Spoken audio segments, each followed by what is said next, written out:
Hello दोस्तों, मैं वैभव Shukla.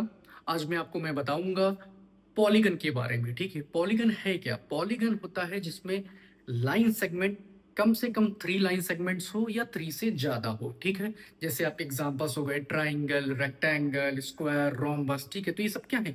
Polygon है, बाउंडेड है लाइन सेगमेंट के से।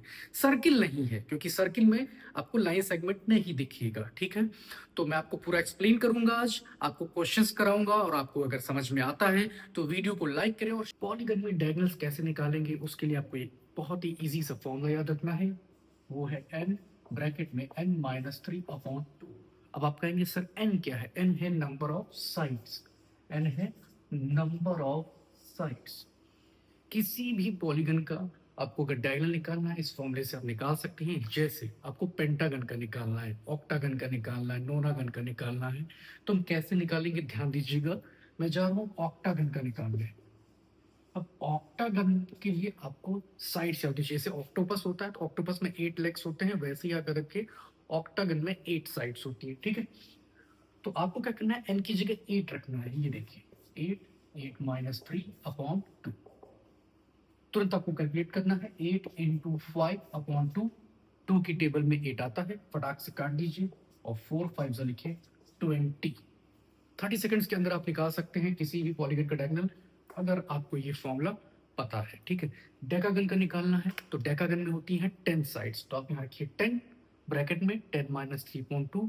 कैलकुलेट करके देखिएगा 35 आएगा। ठीक है, अब देखिए ये क्वेश्चन, देखिए इसमें पूछा जा रहा है sum of all interior angles of. तो आपको जैसे पॉलीगन दे दिया गया, मान लीजिए पेंटागन दे दिया गया। ठीक है, तो फॉर्मूला क्या होता है मैं आपको बता रहा हूँ। उसमें वो फॉर्मूला है sum of all interior angles of polygon. ध्यान दीजिएगा। ठीक है, फॉर्मूला क्या है ये देखिए, n-2 × 180। अब बात आती है सर कैसे निकालें। तो जैसे मान लीजिए अगर आपसे पेंटागन का पूछा गया, किसका? पेंटागन का। तो मैंने आपको स्टार्टिंग में बताया है साइड्स याद होना बहुत जरूरी है। पेंटा मीन्स 5 साइड्स। ठीक है, तो आप एन की जगह क्या रखेंगे? 5 रखेंगे, रख दीजिए 5, बाहर 180। अब आपको पता है सबसे पहले आप क्या सॉल्व करते हैं? ब्रैकेट सॉल्व करते हैं। तो ब्रैकेट से निकल के आएगा 3, तो 3 × 180 इज इक्वल टू क्या आ जाएगा? 540 डिग्री। ठीक है, तो याद रखिएगा ये सम ऑफ ऑल इंटीरियर एंगल्स कह रहा है। अगर मैंने आपसे पूछ लिया हेक्सागन का सपोज, ठीक है, किसका? हेक्सागन का, तो आपको अगर पता है हेक्सागन में कितनी साइड्स होती है? हेक्सागन में होती है 6 साइड्स। इसका मतलब अब आप एन की जगह रखेंगे 6। क्या रखेंगे? 6। तो 6 - 2 आएगा 4। आप मल्टीप्लाई कर दीजिए, आ जाएगा 720 डिग्री। ये देखिए, तो आपको ध्यान रखना है कि अगर सम ऑफ ऑल इंटीरियर एंगल्स पूछा गया किसी भी पॉलीगन का, तो तुरंत आप ये फॉर्मूला लगाइए, फटाक से आपका सम ऑफ ऑल इंटीरियर एंगल्स आ जाएगा। अब बात आती है अगर ईच पूछ लिया गया। क्या पूछ लिया गया? ईच। मान लीजिए अगर मैं आपसे पूछूं हेक्सागन में ईच इंटीरियर एंगल क्या होगा? ध्यान दीजिएगा, ईच इंटीरियर एंगल। तो ऐसे केस में आपको क्या करना है? जब आप ये निकाल लेते हैं, अभी मैंने आपके सामने निकाला है sum of all interior angles. ठीक है, अब ईच पूछ रहा है। ठीक है, तो ईच के केस में आपको क्या करना है? जो भी आपका सम ऑफ ऑल आया है उसको नंबर ऑफ साइड से डिवाइड करना है। हेक्सागन में होती हैं 6 साइड्स, तो आप इसको डिवाइड कर दीजिए, 120 डिग्री आ गया। तो आप ध्यान दीजिएगा, अगर क्वेश्चन पूछा जाता है sum of all interior angles तो आप ये फॉर्मूला लगा दीजिए फटाक से। लेकिन अगर ईच आ गया तो इस फॉर्मूले से एंगल निकालने के बाद आपको नंबर ऑफ साइड से डिवाइड करना है। अगर पेंटागन होता तो आपको 5 से डिवाइड करना पड़ता है ईच निकालने के लिए। ठीक है, तो एंगल निकालने के लिए, इंटीरियर एंगल निकालने के लिए, किसकी बात की मैंने? इंटीरियर एंगल निकालने के लिए आपको ये बातें ध्यान में रखनी होगी। अब देखिए इस बार है sum of all exterior angle of. तो आपको एक चीज याद रखनी है दोस्तों, कि अगर exterior angle, sum of all exterior angle पूछे क्या, कोई भी पॉलीगन हो, चाहे ट्राइंगल हो, चाहे आपका हेक्सागन हो, चाहे पेंटागन हो, कोई भी हो। ठीक है, तो एक्सटीरियर एंगल का सम आपको ध्यान रखना है 360 डिग्री आएगा। क्या आएगा? 360 डिग्री। ठीक है, अब बात आती है कि ईच एक्सटीरियर एंगल आपसे पूछ लिया गया। जैसे मैंने अभी आपसे डिस्कस किया था इंटीरियर एंगल में ईच इंटीरियर एंगल, तब आप क्या करेंगे? तो उस केस में अगर ये देखिए ईच एक्सटीरियर एंगल अगर आपसे पूछ लिया गया, नंबर ऑफ साइड से फिर डिवाइड कर दीजिए जैसे आप इंटीरियर एंगल में कर रहे थे, तो 360 अपॉन एन फॉर्मूला लगेगा। अब जैसे मैंने अगर पूछा ऑक्टागन का ईच एक्सटीरियर एंगल, तो आप क्या करेंगे, डिवाइड करेंगे 8 से, क्योंकि 8 साइड्स होती हैं, कैंसिल कर दीजिए, आ जाएगा 45 डिग्री। ठीक है। अब अगर जैसे मैंने पूछ लिया आपसे डेकागन का सब कुछ, ठीक, डेकागन का, अब डेकागन में होती हैं 10 साइड्स, तो 10 से डिवाइड कर दीजिए, 36 डिग्री आ गया। डिग्री लगाना मत भूलें क्योंकि आप एंगल निकाल रहे हैं। ठीक है। तो मैंने आपको बता दिया कैसे डायगोनल्स निकालना है, कैसे एक्सटीरियर एंगल निकालना है, कैसे इंटीरियर एंगल निकालना है, और ईच अगर वर्ड मेंशन है तो आपको याद रखना, चाहे इंटीरियर एंगल पूछा जाए चाहे exterior angle, number of side से डिवाइड जरूर कर दे। ठीक है, लापरवाही ना करें। अब देखिए दोस्तों, इस क्वेश्चन में इस बार आपको ईच एक्सटीरियर एंगल दे दिया गया है और नंबर ऑफ साइड्स निकालनी, तब क्या करेंगे, क्या नया फॉर्मूला लेके आएंगे, क्या नहीं, नया फॉर्मूला नहीं लाना है, वही फॉर्मूला लगाना है। देखिएगा, आपको मैंने अभी बताया है कि ईच एक्सटीरियर एंगल का फॉर्मूला है 360 डिवाइडेड बाय एन। तो भाई लोग, अगर आपको 60 डिग्री दे दिया है तो क्या दिक्कत है, आप ई 60 एंगल की जगह 60 डिग्री लिख दीजिए, लिख दिया। अब निकालना है आपको एन, तो आप एन को यहां भेज दीजिए, 60 को यहां ले आइए, आपका फटाक से नंबर ऑफ साइड्स आ जाएगा। इसको यहां भेज दीजिए और इसको यहां फेंक दीजिए। ठीक है, तो 360 अपॉन 60 कैंसिल करिए, नंबर ऑफ साइड्स क्या आ जाएंगे, 6। ये देखिए, तो अगर ईच एक्सटीरियर एंगल आपसे आपको दिया हुआ है तो नया फॉर्मूला नहीं डिस्कवर करता है। ठीक है, आपको वही फॉर्मूला लगाना है, सिर्फ ट्रांसपोजिशन करना है या शिफ्टिंग कर लीजिए। ठीक है। अब जैसे मान लीजिए मैंने 60 की जगह लिख दिया 20 डिग्री। ठीक है, मैंने क्या लिख दिया, 20 डिग्री लिख दिया। ठीक है, तो आपको क्या करना है, 360 अपॉन, भाई जब ट्रांसपोज करेंगे 20 नीचे आएगा, ये लीजिए 0 0 कैंसिल, 18 आ जाएगा, फटाक से आपका आंसर आ जाएगा। तो ऐसे आप नंबर ऑफ साइड्स निकाल सकते हैं। चलिए अब जानते हैं पैरेललोग्राम के बारे में। पैरेललोग्राम क्यों नाम पड़ा, पैरेललोग्राम नाम पड़ा क्योंकि साइड्स होती है पैरेलल, अपोजिट साइड्स होती हैं पैरेलल। जैसे ए बी और सी डी आपको पैरेलल दिख रहा होगा। ठीक है, हम लोग लिखते कैसे हैं, ऐसे बनाते हैं, पैर नहीं बनाते हैं, पैरेलल लाइन बनाते हैं। ये देखिए, A B is parallel to C D. इसी तरह आपको ये ए डी पैरेलल दिख रहा होगा बी सी के, तो आप लिख सकते हैं A D is parallel to B C. ठीक है, पैरेललोग्राम के बारे में सारे फैक्ट्स आप जान लीजिए। तो ये हो गया पैरेलल, साथ ही साथ ये इक्वल भी होते हैं। ये देखिए, आप ऐसे अच्छे से सूत्र से 2 डैश बना दीजिए, एक सिंगल डैश। ठीक, इसका मतलब हो गया A B is equal to D C, A B is equal to D C, और हो गया A D is equal to C. ठीक, तो हमें इससे ये पता चला कि पैरेललोग्राम में opposite side equal and parallel दोनों, ठीक है, क्या होते हैं, इक्वल एंड पैरेलल। ठीक है, ध्यान रखिएगा इस चीज को, क्या, अपोजिट साइड्स, एडजेसेंट साइड्स नहीं। कौन सी साइड्स, अपोजिट साइड्स, आमने सामने। ये देखिए, A B C D parallel. अच्छा, नेक्स्ट आपको ये ध्यान रखना है कि ये एंगल, इस एंगल का अपोजिट कौन है, एंगल सी है। ये देखिए, इसका अपोजिट एंगल सी है, तो ये भी इक्वल होते हैं पैरेललोग्राम में। ठीक है, तो आप लिख सकते हैं angle A is equal to angle C, और इसी तरह अगर एंगल बी पूछा जाए तो इसका अपोजिट कौन होगा, एंगल डी होगा। तो ये भी क्या हो गए, इक्वल हो गए, क्योंकि ये क्या है, अपोजिट एंगल्स हैं। ये आपको ध्यान रखना है। ठीक है, अब क्या किया जाए, नेक्स्ट प्रॉपर्टी पढ़ते हैं। नेक्स्ट प्रॉपर्टी में आएगा एडजेसेंट एंगल्स, जो कि बहुत ज्यादा इंपॉर्टेंट है। एडजेसेंट, जैसे एंगल ए का एडजेसेंट कौन होगा, एंगल बी होगा, और एंगल डी भी तो होगा। ये देखिए, एक ही वर्टेक्स से देखे जा रहे हैं, ये देखिए। ठीक है, तो आपको ध्यान देना है कि angle A plus angle B, या आप कहें angle A plus angle D, दोनों ही इक्वल होंगे 180 के। ठीक है, इसी तरह अगर एंगल बी में पूछूं तो एंगल बी का एडजेसेंट होगा एंगल ए, और एंगल सी, एंगल डी नहीं, क्योंकि वो अपोजिट है। ये देखिए, वो वहां बैठा हुआ है, उसको यहाँ मत ले आइएगा। ठीक है, तो ये आपको याद रखना है कि एडजेसेंट एंगल्स क्या होते हैं, सप्लीमेंट्री होते हैं, ठीक है। ये देखिए, तो ये पैराग्राफ के बारे में कुछ फैक्ट्स हैं जिन्हें आपको ध्यान में रखना है, रिवाइज करना है। ये नहीं कि 20 दिन बाद मेरा वीडियो देखना है, ठीक है।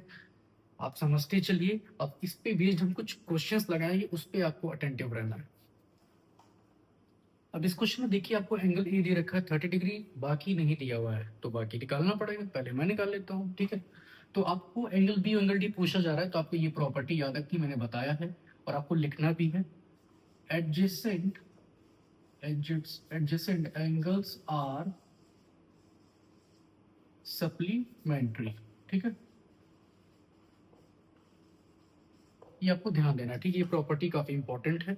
तो एडजेसेंट एंगल्स आर सप्लीमेंट्री, तो हम कह सकते हैं कि angle A plus angle B equal to क्या होगा, 180 डिग्री। अब आप आराम से एंगल बी निकाल सकते हैं, क्योंकि एंगल ए दिया हुआ है 30 plus angle B is equal to 180। ये उधर जाएगा तो साइन चेंज होगा, ठीक है। 30 से क्या हो जाएगा, -30। तो angle B is equal to 180 -30 क्या आ जाएगा, 150 डिग्री आ जाएगा, ठीक है। कौन सी property, adjacent angles are supplementary. अब आप देखिए, ये है 30 डिग्री और बी है, आपने निकाल दिया है 150 डिग्री, ठीक। अब एंगल बी और एंगल डी क्या है, अपोजिट एंगल्स हैं, और वो क्या होते हैं, इक्वल होते हैं। तो ये भी क्या हो जाएगा, 150 डिग्री। अगर मैं आपसे एंगल सी भी पूछ लूं, तो एंगल ए 30 है, तो वो भी क्या हो जाएगा, 30 डिग्री हो जाएगा। ये नीचे पूरा डायग्राम सॉल्व हो गया। अब एक और काम करते हैं। जैसे मान लीजिए मैंने यहाँ पे लिख दिया 4 सेंटीमीटर, ठीक, और यहाँ पर है अननोन वेरिएबल x। मैंने आपसे पूछ लिया x की वैल्यू बताइए, तो आपको प्रॉपर्टी पता है, अपोजिट साइड्स आर इक्वल, तो x की वैल्यू क्या हो जाएगी, 4 हो जाएगी। प्रॉपर्टी लिखना मत भूलिएगा, ठीक है। तो x की वैल्यू हो गई 4। इसी तरीके से अगर मैंने यहाँ पर 6 सेंटीमीटर लिख दिया और यहाँ पर y है नॉन वेरिएबल, तो y की वैल्यू क्या हो जाएगी, 6 सेंटीमीटर। बार बार वही property, opposite sides are equal, ठीक है। साथ ही साथ यूनिट भी लिखें, जिससे आपके टीचर को मार्क्स डिडक्ट करने का मौका ना मिले, ठीक है। तो ये आपको ध्यान रखना है, यूनिट लिखना है, साथ ही साथ डिग्री लगाते रहिएगा, क्योंकि एंगल का केस है, ठीक है। अच्छा, अब बात आती है कि इस फिगर में अगर मैंने आपसे पूछ लिया पेरीमीटर बताइए, ठीक, क्या पूछ लिया, पेरीमीटर ऑफ दिस पैराग्राम बताइए ABCD, तो आपको पता है ये 4 है, तो ये भी 4 है, ठीक है। अब यहाँ पे x की जगह लिख लीजिए 4, और ये 6 है, तो ये भी क्या होगा, 6 होगा। अब मैं आपसे पूछ रहा हूँ पेरीमीटर ऑफ पैराग्राम, जो कि होता है सम ऑफ ऑल साइड्स। सारी साइड्स आपको पता है, तुरंत निकालिए। P फॉर पेरीमीटर, ठीक, पेंगुइन मत समझिएगा, P फॉर पेरीमीटर है। अब हम सारे साइड्स को ऐड कर देंगे। ये देखिए, ऐड करते हैं, 4 + 6 10, 10 + 4 14, 14 + 6 20। ये देखिए आ गया पेरीमीटर, ठीक है। तो ये पूरा पैराग्राम सॉल्व हो गया, एंगल्स निकाल लिए, साइड्स भी निकाल लिए।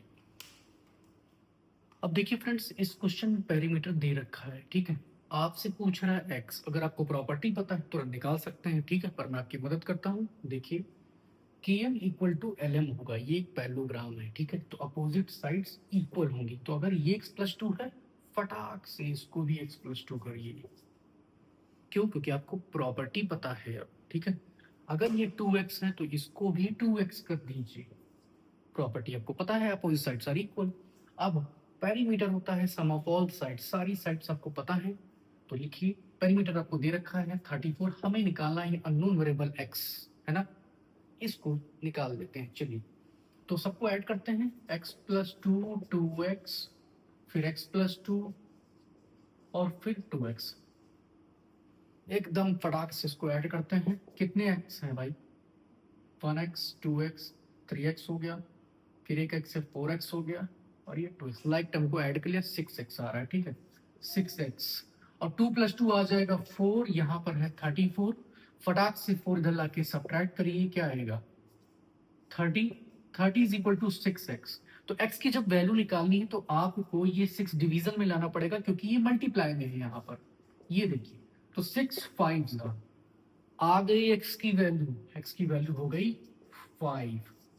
अब अगर मैं आपसे पूछ लूं कि फ्रेंड्स एन की वैल्यू बताइए, किसकी, एन एम, तो आपको पता है कि एन एम 2x दिया है, x मिल गया है, 2 5 10 आ गया।